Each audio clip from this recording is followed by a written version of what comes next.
Hi everyone, I'm Hans the Great and I'm recording this video as part of my first video blog entry for my challenge $50 into 10K. Anyway, as you might have seen already in the threads, the graphs and the stats for my NL2 journey are already posted, and so the results are out there. I mean, I'm not like really happy about it. I thought I will definitely a little bit achieve like sort of a better win rate.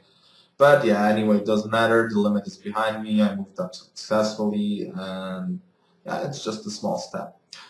Anyway, in this video today, I thought it might be a cool idea if we actually take a look at the results of two concepts that I got from the book No Six Max Bullshit from the author Gordon Gekko. These two concepts are mostly referring to opening wide the button and the small blind, and basically looking for a lot of out of profit spots.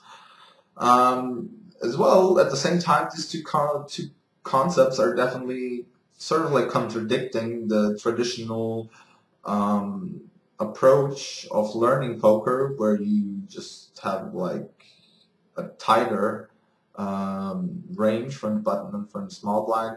So I thought it might be a good idea if we just open up Hold Manager and take a look at the results. I mean, filter hands and see what I did and how I did. Of course, because some of you might already say, okay, you didn't play that much hands. Yeah, the sample size will definitely be an issue. But I think still the hands that I played and the results that would come up are definitely showing some tendencies if this concept is actually that profitable at this stage, where traditional wisdom says nobody folds here enough to make out of profit spots while stealing the blinds. So yeah, let's get straight into the action and enjoy the video. Hi everyone and welcome back to the second part of the video where we are gonna actually take a look at practical things slash see the results from the two concepts that I mentioned in the introduction part. And yeah, let's go straight into action.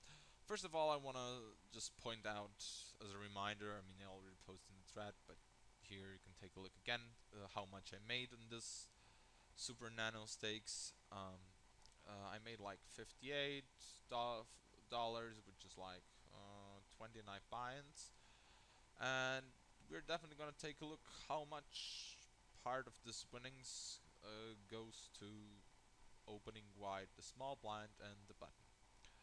I think first of all, I want to say that we're opening wide for the reasons because the essence of the game is like stealing as much blinds as possible, and we do wanna make it as cheap as possible. So that's why I always used a min raise, and that's why he advises. I mean, Gordon Gekko in his book No 6 Max Bullshit. Um, but I think it's also like important to notice that a min raise from the small blind into the big blind has to work only 50% to be break even. So if it works like 55%, we're making a profit. We don't have even to c-bet any flop at all. If he folds like 52%, 53%, we're already making some monies. Also, from the button is a little bit different because you're facing like two opponents, but I think as far as I can remember, the out of profit break-even point is I think at 52.2%. So if they both fold together, like 55% of the time, you are already making some monies. So yeah, what I think now is pretty important is that we want to filter the hands where I was on the button and where I didn't saw the flop. We're looking for out of profit spots. If I did, okay, that's flop. So flop no. So we're just gonna turn so flop no. Um, I guess we're gonna make it unopened. Hero is on the button, and razor So as again, what we do want to look is that I did not see a flop, that pre-flop action isn't open, and that my position was the button. Let's see what sort of results I got. Um, so yeah, as you can see, I made like $8. I mean 7.5, with a pretty decent win rate, and it's like still a decent amount of hands for this sample. But what I noticed right away, I was a little bit tighter from the button as he suggests. So yeah, not really good for me. But but because he in general suggests a range that looks something like this, something like 67, 68%. I mean, basically all suited hands, um, all pocket pairs, all a6 hands. As you can see already in the chart here, it's like a pretty wide range. So I think I was a little bit deviating from that. So from the button, I can't really judge, but as you can still see, I mean, 55% is still much wider than the traditional approach of opening, just like maybe 30% on the button when you start playing poker. I mean, you can start right away by opening loser. Anyway, let's now take a look at the small blind. Um,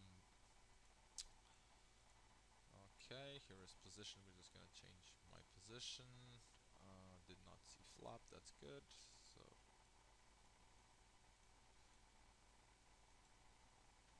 okay, we have here is position the small blinds. Everything ready, and yeah, I won like $3.5. Even being out of position, I played even a wider range. I played like 77% of hands, which is like, let me illustrate. I guess it would be something like this. I guess maybe something like this. Maybe, well, maybe some 6-4 against something like this. I even got away this wide because I mean I do believe and think I have a post flop edge, so I definitely felt comfortable like opening wider. But even you can open wide as 77%, and still most of the time you're gonna come up with another profit spot and earn some really decent monies. I mean, when you make like 26 big blinds per 100, I mean, you just can't really complain, but just min raising the small blind. I mean, of course, people might say the sample size isn't really good, but I mean, it still gives you idea that it, that the concept of stealing the small blind pretty wide should definitely work, even on the stakes where traditional poker teaching will tell you that you should probably not open that wide because people will not fold enough, which is again looks like a bullshit. I think it's gonna be interesting now that I move up on L5.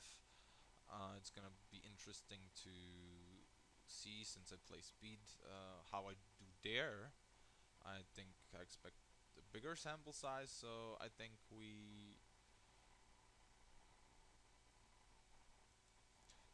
you can definitely stay tuned. And for the next video blog, where I'm gonna be trying to confirm these two concepts again, just now going like one step higher in NL5, and we're gonna still see if I'm doing good. So stay tuned, and please leave any feedback. I would really appreciate if you would leave any feedback, if you liked it or not. I mean, what should I do better in general? Just leave some feedback. Anyway, thanks for watching, and good luck at the tables.